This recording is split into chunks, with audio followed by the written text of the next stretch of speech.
इन हो गया है। तो मतलब यहाँ पर जो है बड़ा ही स्टाइलिश सा वर्क किया हुआ है।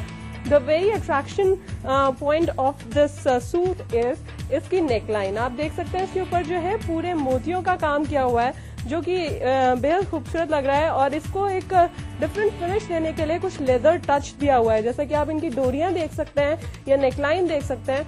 मे बी स्लीव्स में भी इसकी जो अंदर से आप देख सकते हैं पूरा मतलब जो इसको एक लुक दिया हुआ है सिल्वर में और ग्रीन में। तो this one is a very unique piece. और उसके साथ सबसे अच्छी बात क्या है ना, इसका नीचे का जो असिमेट्रिकल पार्ट है वो बहुत ही खूबसूरत है और बहुत ही स्टाइलिश लगेगा। इस तरह का पैटर्न जो है हल्का फुल्का सा है और आपको स्लिम लुक देगा। तो इस तरह का स्टाइलिश पैटर्न जो है वो आप यहाँ से परचेज कर सकते हैं। And I think this one is a very unique piece. Besides this, जैसा कि हम मोतियों की बात कर रहे हैं, हम नेट की बात कर रहे हैं, यहाँ पर भी कुछ एक्सपेरिमेंट किया हुआ है। नीचे भी आप देख सकते हैं सिल्क का पूरा है and the upper half is of net. Net में इसमें पूरे में वर्क किया हुआ है। इसका मोतियों का जो काम है ना वाकई बहुत ज्यादा प्रिटी लग रहा है और बहुत ज्यादा सोबर है। तो इस तरह की चीजें जो है आप परचेज कर सकते हैं।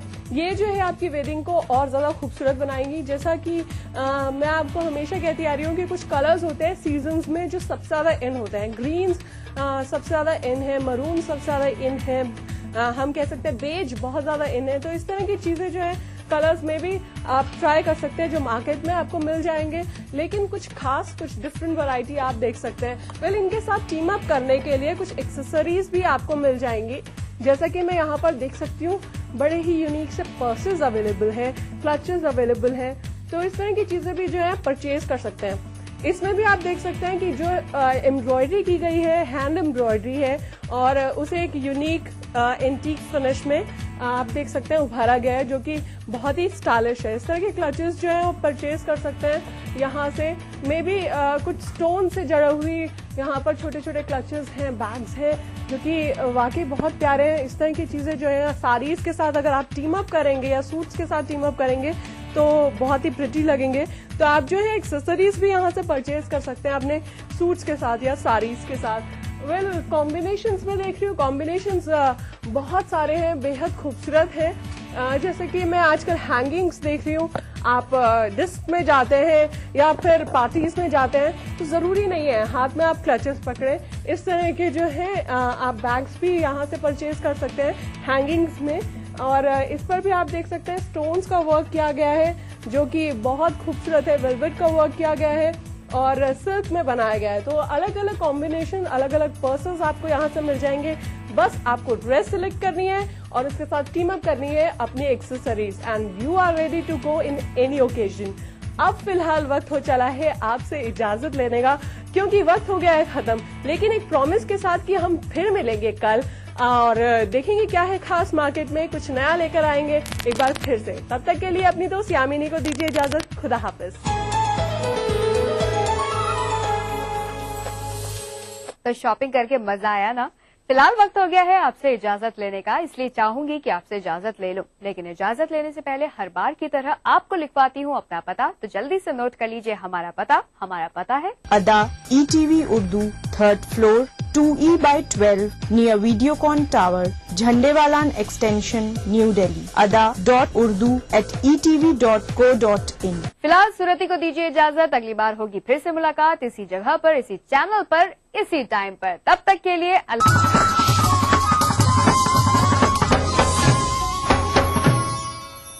जिस दिन विलादत मुस्तफा हुई हो, जिस दिन हुजूर की आमद से इंसानियत पर अल्लाह ने इतना करम फरमाया हो, फरमाया नबी ये रहमत के विलादत के दिन से बढ़कर इंसानियत के लिए और बरकत का दिन कौन सा हो सकता है जिसे सेलिब्रेट किया जाए।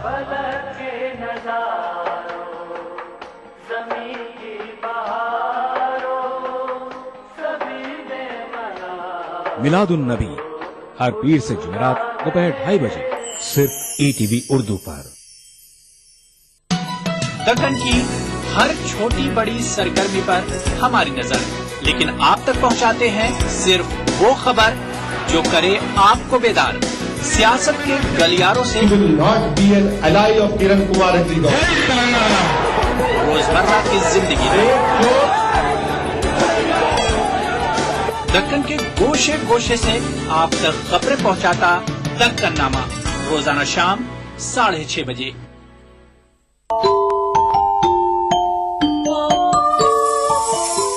इस्लाम फॉर किड्स यानी इस्लाम बच्चों के लिए, इस प्रोग्राम में कुरान और हदीस के किस्से और वाक़यात, हज़रत मोहम्मद सल्लल्लाहु अलैहि वसल्लम और सहाबा की ज़िंदगी के हालात और इस्लामी तालीमात के अहम वाक़यात पेश किए जाएंगे। इसमें हमारे लिए सबक है, गाइडेंस है और रहनुमाई का सामान है। इसी के साथ साथ इस्लामी तालीमात की वो बातें भी हम आपके सामने रखेंगे जिसमें मॉरल वैल्यूज़ सिखाई गई हैं, ताकि हम अपने अंदर आला कैरेक्टर, आला अखलाक पैदा कर सकें और दुनिया और आखिरत में कामयाबी हासिल कर सकें। इस्लाम फॉर किड्स हर इतवार सुबह 9 बजे सिर्फ ETV उर्दू पर। ETV उर्दू पर अगला प्रोग्राम।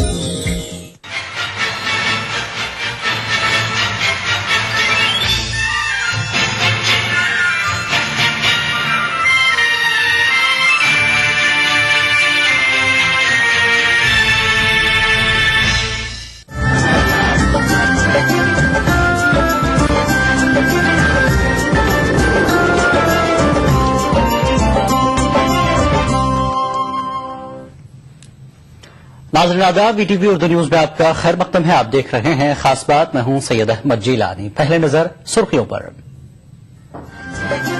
मुजफ्फरनगर फसादात में इज्तिमाई आबरूरेजी मुकदमा, सुप्रीम कोर्ट ने यूपी हुकूमत से मांगा जवाब।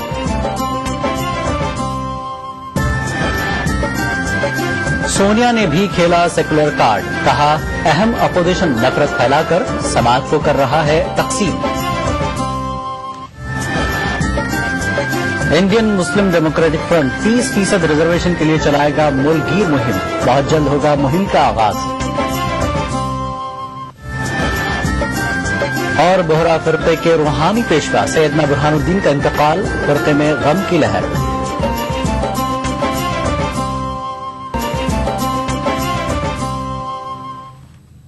सबसे पहले खास बात की बड़ी खबर।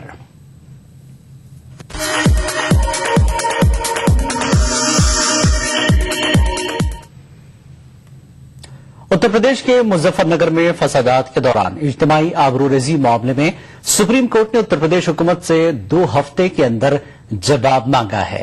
वाज़ेह है कि फसाद ज़दगान ने मुल्क की सबसे बड़ी अदालत में इंसाफ की अर्जी दाखिल की है। मुतासरीन का इल्जाम है कि यूपी हुकूमत इस मामले में कोई इकदाम नहीं कर रही है और आबरूरेजी के मुलजिम आजाद घूम रहे हैं।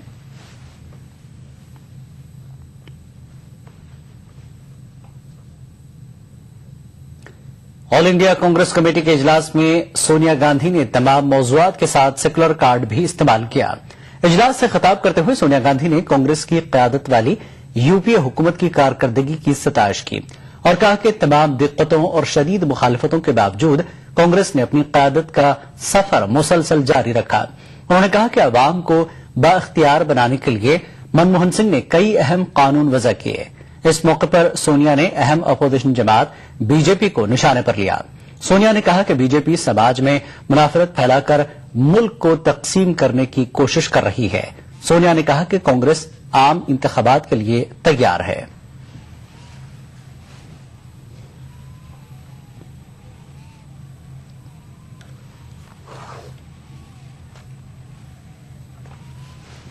तमाम दुष्प्रचार, गलत बयान और झूठे आरोपों के बावजूद हमारी पार्टी और सरकार मजबूती के साथ जमीन पर अपने पैर जमाए रही और अपनी नीतियों और कार्यक्रमों पर अडिग रही। इन सब बातों के साथ मैं महसूस करती हूं कि एक और सबसे बड़ा खतरा जो हमारे देश के ताने बाने को है वह सांप्रदायिक शक्तियों और विचारधाराओं से है। हमेशा लोगों को एक दूसरे से जोड़ने का रहा है, उनकी मिलीजुली राष्ट्रीय पहचान के गर्व के साथ सबको एकता के सूत्र में बांधने का रहा है। यह हमारी आस्थाओं और विश्वासों की अनेकता को आदर देने का रहा है। यही भारत की स्थायी परंपरा है। और हमारे मुख्य राजनीतिक विपक्षी का रास्ता क्या है? मैं आपको बताती हूं क्या है। आप खुद जानते हैं। यह समाज को बांटने और सांप्रदायिक आधार पर अलग अलग करने का है। यह कट्टरता और द्वेष फैलाने का है। यह एकता के नाम पर एक रूपता थोपने का है। यह दिखावटी नरमी के नकाब के पीछे अपना असली चेहरा छिपाने का है। यह हमारे नेताओं की निंदा करने और उनके ऊपर झूठे आरोप लगाने का है और यहाँ तक कि यह रास्ता हिंसा भड़काने का है। इस तरह की विचारधारा को कैसे बर्दाश्त किया जा सकता है? एक कांग्रेसजन के रूप में हमें ये कहते हुए गर्व होना चाहिए कि हमने इस तरह की सांप्रदायिक विचारधाराओं को के साथ कभी समझौता नहीं किया, इनके खिलाफ हमेशा संघर्ष किया है।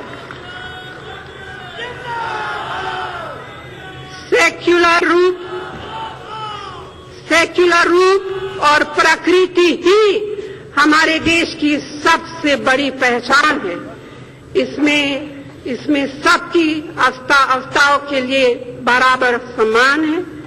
इसी से हमारी भावना की एकता को हमेशा पोषण और शक्ति मिली। हमारे लिए सेक्युलरिज्म यानी सर्वधर्म समभाव कोई चुनावी मजबूरी नहीं है। हमारे लिए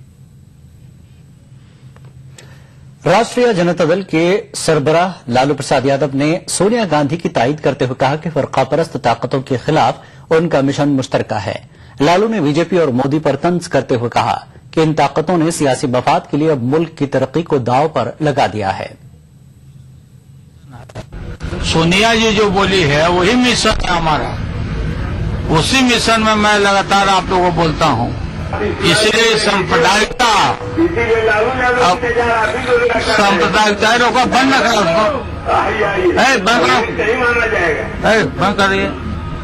सांप्रदायिकता अफवाह फैला करके और ये पूरा देश का जो अचीवमेंट है, जो काम है, उसको डाइल्यूट कर रहा है और यूथ को मिसलीड कर रहा है। सब आप पार्टी हो या ये सब पार्टी सारा नाच से इसलिए इसके जबड़ा को उखाड़ेंगे हम लोग। सांप्रदायिकता जहर है। एक होंगे आप लोग? अरे एक तो हम भाई हम एक होने का तो रोज हम बोल रहे हैं। सेकुलर ताकतों को एक होना चाहिए। मुल्क में मुसलमानों को 30% रिजर्वेशन दिए जाने के मुतालबे पर इंडियन मुस्लिम डेमोक्रेटिक फ्रंट ने मुल्कगीर तहरीक चलाने का फैसला किया है। कोलकाता प्रेस क्लब में मीडिया से बातचीत करते हुए फ्रंट ने बताया कि मुसलमान पसमानदा है। ये बात खुद हुकूमत का सर्वे बताता है, लेकिन हुकूमत ने मुसलमानों की तरक्की के लिए कोई ठोस कदम अब तक नहीं उठाया है। उन्होंने फौज में भी मुसलमानों की नुमाइंदगी का मुतालबा किया है।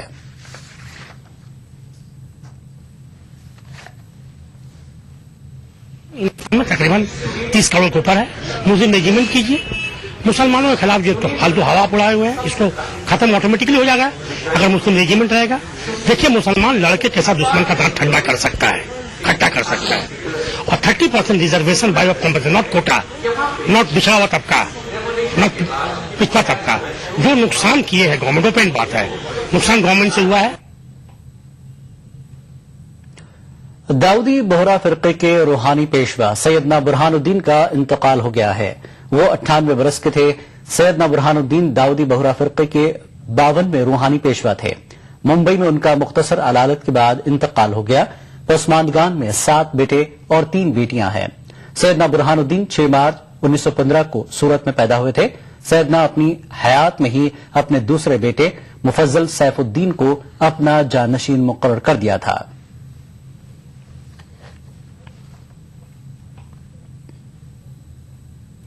बोहरा रहनुमा की मौत पर रांची में उनके अकीदतमंदों ने सीनाकोबी की और गम मनाया। उन्होंने अपने तासुरात का इजहार करते हुए कहा कि उनका विसाल पूरे मुल्क के लिए अफसोसनाक तरीन वाकया है।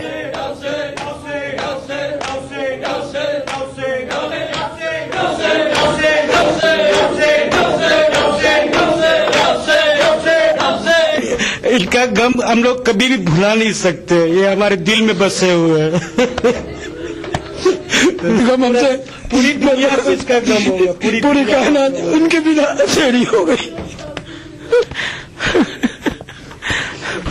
परवरदिगार उनको जन्नत नसीब करे। हमारे रुकने खुला सिफाना अपना माता हमें केम गम पर खुली सू हमें कहा गई सू हमें खास बात का सिलसिला जारी रहेगा एक ब्रेक के बाद।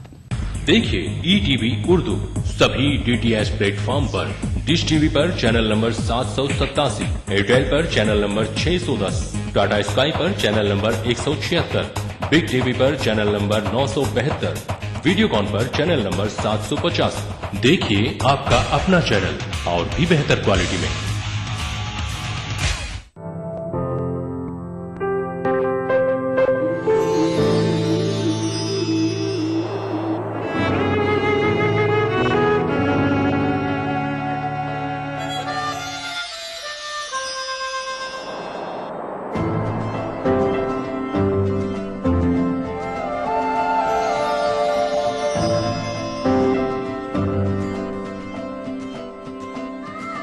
नए एहसासों से जुड़े नए रिश्ते बिखेरेंगे रंग। जिंदगी लाइव सीजन 5 इतवार दोपहर 12 बजे और शनिवार दोपहर 12:30 बजे। चलते चलते राह में ठोकर लगा दो यारी,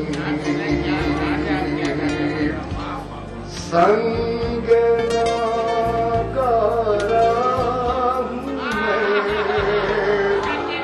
पारस बना दो।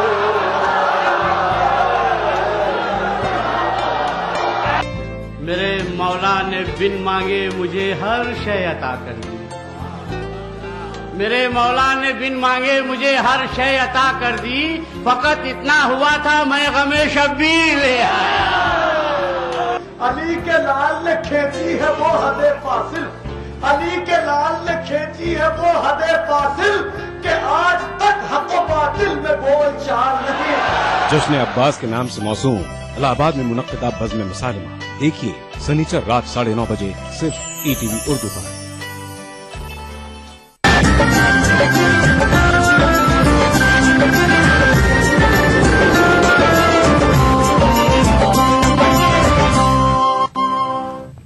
खास बात में एक बार फिर आपका खैर मकदम है।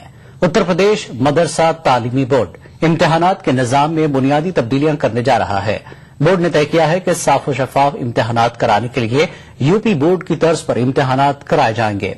मदरसों को मंजूरी देने में भी सख्ती बरती जाएगी। राजस्थान में प्रतापगढ़ के कोटडी और मोहड़ा गांव में दो फिरकों के बीच पैदा कशीदगी के बाद रियासती हुकूमत हालात को मामूल पर लाने की कोशिश कर रही है।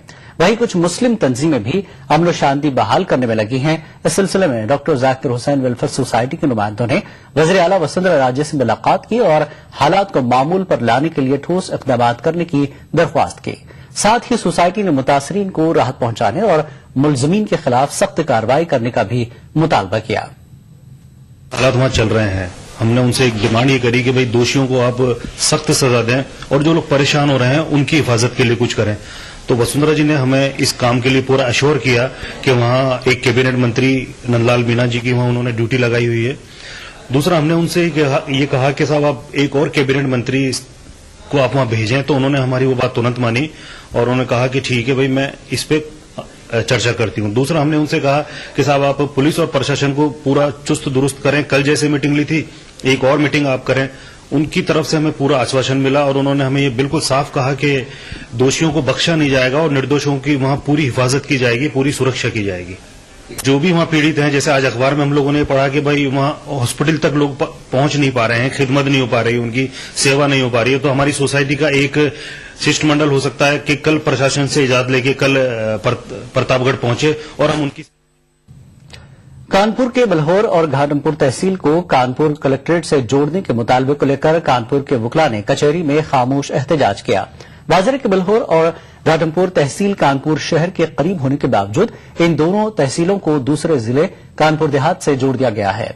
वकला का कहना था कि दोनों तहसीलों को कानपुर देहात से जोड़ देने की वजह से आवाम को काफी परेशानी का सामना है। हम लोग का ये जो आज मौन धरना चल रहा है, हम लोगों ने समय मांगा था माननीय मुख्यमंत्री अखिलेश यादव जी से कि जो कोर्ट में या न्यायालयों में लिखा रहता है कि वादकारियों का हित सर्वोपरि है, उसको लेकर हम लोग इस आंदोलन को चल रहे हैं कि वादकारियों का हित सर्वोपरि है। तो आज वादकारी का हित कहाँ से सर्वोपरि है? 60 किलोमीटर 70 किलोमीटर से लोग आ रहे हैं कोर्ट कचहरी, पूरा दिन जाता है, एक दिन पहले जाके बैठते हैं। अधिवक्ता परेशान हो रहा है, जो सुबह चला जाता है तो वो शाम को आता है, यहाँ का कार्य बाधित हो रहा है। इस कारण लेके एक यहाँ पर कानपुर नगर के अधिवक्ताओं ने एक समिति बनाई है, बिल्लौर घाटमपुर संघर्ष समिति। उस समिति के माध्यम से हम आज आंदोलन कर रहे हैं। इससे पहले भी कार्यक्रम चला रहे हैं। हम मुख्यमंत्री से समय मांगा, मुख्यमंत्री इतने बड़े हिटलर्स आए हैं, उनके पास समय नहीं है अधिवक्ताओं से मिलने के लिए, उनकी समस्याओं को सुनने के लिए। और बताते हैं सपा सरकार हितैषी सरकार है। और ये आज धरना था हमारा। इस धरने के माध्यम से मुख्य मांग हमारी यही है कि बिल्लौर घाटमपुर तहसील को न्यायिक क्षेत्र कानपुर नगर में जोड़ा जाए। सेंट्रल हज कमेटी के रुकन चौधरी मुनव्वर सलीम ने कमेटी के सदर दफ्तर को मुंबई से यूपी के गाजियाबाद मुंतकिल करने का मुतालबा किया है। लखनऊ में हज उमूर की हाई पावर कमेटी के सामने अपनी तजावीज पेश करते हुए उन्होंने बैनुल-अक़वामी पासपोर्ट बनवाने में आज़मीन हज को रियायत देने और रिहायशी इंतजामात मलेशिया की तर्ज पर करने की मांग की। वाज़ेह है कि हाई पावर कमेटी ने कल लखनऊ सेक्रेटेरिएट में रियासती हज कमेटी के जिम्मेदारों के साथ मीटिंग की और तजवीज पर तबादला ख्याल किया। हमने इस बात का भी मुतालबा किया कि बॉम्बे में सेंट्रल हज हाफिज तब बना था जब लोग समंदर के रास्ते से हज करते थे। अब हिंदुस्तान के 1/4 हाजी अकेले उत्तर प्रदेश से जाते हैं, लिहाजा हज से मुतालिक सेंट्रल ऑफिस जो है वो बम्बई से उठाकर गाजियाबाद को बनाया जाना चाहिए, जो दिल्ली के करीब है। हिंदुस्तान के बाकी हिस्से भी उससे फैज़याब हो सकते हैं। हमने इस तरह के मुतालबात किए बहुत सारे, और उन मुतालबात को जस्टिस साहब ने नोट किया। और हमें उम्मीद है कि चूंकि हमारी जायज मांगे हैं, हमने पासपोर्ट को लेकर भी कहा। हमें पहले पिलग्रिम पासपोर्ट मिलता था जो टेम्परेरी होता था। ये हिंदुस्तान की 1/5 आबादी की प्रॉब्लम है, माने पूरे मुसलमानों की प्रॉब्लम है। अब हमें इंटरनेशनल पासपोर्ट लाजिम कर दिया सऊदी सरकार ने। हमने कहा कि हम केंद्र सरकार से ये उम्मीद करते हैं कि हज के सफर पे जाने वाले जो यात्री हैं, जो मुसाफिर हैं, उन्हें पासपोर्ट तो इंटरनेशनल दिया जाएगा, लेकिन उनके पासपोर्ट में बनाने में कुछ रिलैक्सेशन किया जाएगा, जिसके चलते उन्हें पासपोर्ट के लिए जो दुश्वारी होती है, नेम प्रॉब्लम्स आते हैं हम लोगों को। मेरा नाम मुनव्वर सलीम है और मुनव्वर सलीम आ गया तो हमारा पासपोर्ट रिजेक्ट हो जाता है। झारखंड में 2014 के सफर हज के लिए 1 फरवरी से 15 मार्च तक फॉर्म भरे जाएंगे। ये इत्तला देते हुए रियासती हज कमेटी ने आज़मीन से फॉर्म भरने में जल्दी करने की दरख्वास्त की है। आ गया है 1 फरवरी से लेकर 15 मार्च तक उसका फॉर्म भरा जाएगा। फॉर्म हमारे हाउस में 1 तारीख से मिलना शुरू हो जाएगा। इसके अलावा हर जिला में जो हम व्यवस्थापक कमेटी बनाए हैं वहां उपलब्ध किया जाएगा।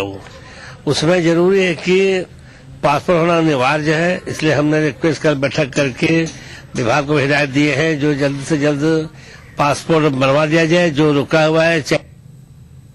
मरकजी हुकूमत ने 4 साल पहले कर्नाटक में टीपू सुल्तान अक़लियती यूनिवर्सिटी के क़याम का ऐलान किया था, लेकिन अब तक इस सिलसिले में पहल न किए जाने पर टीपू सुल्तान यूनाइटेड फ्रंट ने अफसोस का इजहार किया है। बेंगलुरु में मुनक्किदा इजलास में फ्रंट के सदर सरदार अहमद कुरैशी ने कहा कि मरकजी वजारत अक़लियती उमूर ने मुजवजा टीपू सुल्तान यूनिवर्सिटी के क़याम के लिए अब तक कोई कदम नहीं उठाया। अब इंतखाबात करीब आ चुके हैं, लिहाजा फ्रंट उसी सियासी जमात को तायद करेगा जो टीपू सुल्तान यूनिवर्सिटी समेत दीगर मुतालबात को पूरा करने के लिए तहरीरी तौर पर अपनी रजामंदी जाहिर करेगी। से हमारे कुछ डिमांड देकर वो डिमांड सामने लाकर ये बार हमें कौन सी पार्टी को देना या नहीं देना डिसाइड करेंगे। कोई इजलास बुलाया है। हमारे जो डिमांड है, पहला डिमांड यह है कि हजरत टीपू सुल्तान के नाम से जो यूनिवर्सिटी 4.5 साल से देती और को अभी तक एक जमीन अभी इनको दिखाई नहीं। इसके वास्ते पहले कहता होता तो जल्दी जमीन दिखा के गुदली पूजा करके उधर यूनिवर्सिटी बना। जयपुर में सम्राटों का दरबार सज चुका है। हर तरफ इस फेस्टिवल के चर्चे हैं, लेकिन इनमें उर्दू का दूर दूर तक नाम नहीं। जिससे उर्दू शायकीन को मायूसी है। उर्दू अदबी दुनिया की वो शीरे जुबान जिसे सारी दुनिया के कलम ने सलाम किया है, लेकिन जयपुर में शुरू हुए फेस्टिवल में उर्दू अदब का नामलेवा तक कोई नहीं, जबकि इसकी नुमाइंदगी का सेहरा कई उर्दू के बड़े बड़े कलमकारों के नाम रहा है। ऐसी तंग नजरी से गुलाबी शहर के उर्दू हल्के में नाराजगी और मायूसी दोनों पाई जा रही है। जयपुर में उर्दू का इतना रिवाज रहा है, ऐसी सूरत में उर्दू का जिक्र वहाँ आना चाहिए, फेस्टिवल में आना चाहिए और उर्दू से मुतालिक जो काम यहाँ पुराने हुए हैं उनको हाईलाइट किया जाए। देखिए, वो दुनिया की सबसे बड़ी जबान का बोलने वाला अदब है, आप उसको पूरी तरह से हाईलाइट कर रहे हैं, उसी तर्ज पे कर रहे हैं, तो उर्दू अदब को शामिल क्यों नहीं कर रहे हैं? ये एक बड़ा सवाल है। और हमारे जो ऑर्गेनाइजर हैं, जो लिटरेचर फेस्टिवल के ऑर्गेनाइजर हैं, मेरी उनसे दरख्वास्त भी है और उनसे गुजारिश भी है कि आप कम से कम तासुब की ऐनक हटा करके उस उर्दू अदब की तरफ देखिए जिसने गालिब दिया है, जिसने फैज अहमद फैज दिए हैं, जिसने इकबाल दिया है। इकबाल वो शायर दिया है जिसने सारे जहां से अच्छा हिंदुस्तान हमारा।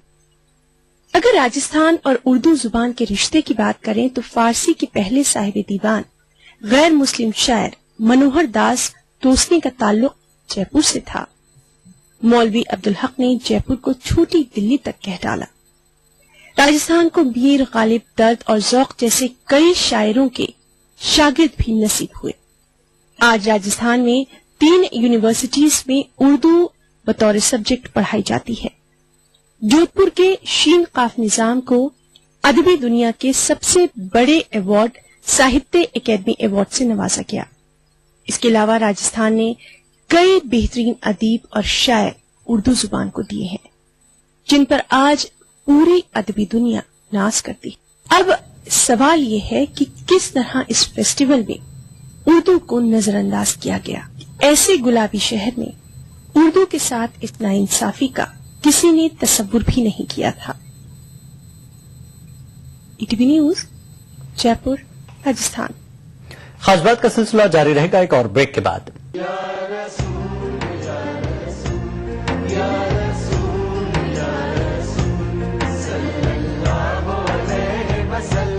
सारी कायनात मसरूर है, जश्न मिलादे रसूल है।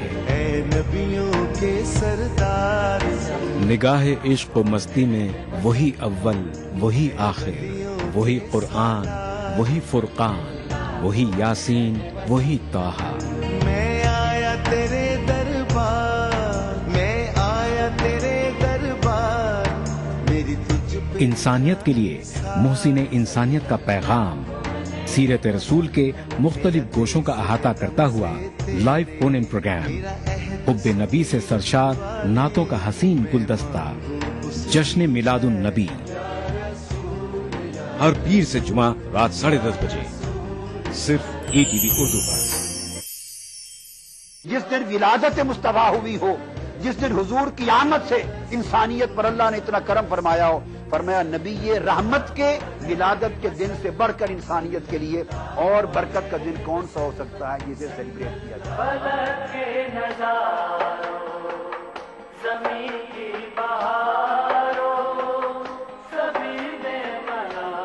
मिलादुन नबी हर पीर से जुमेरात दोपहर 2:30 बजे सिर्फ ईटीवी उर्दू पर।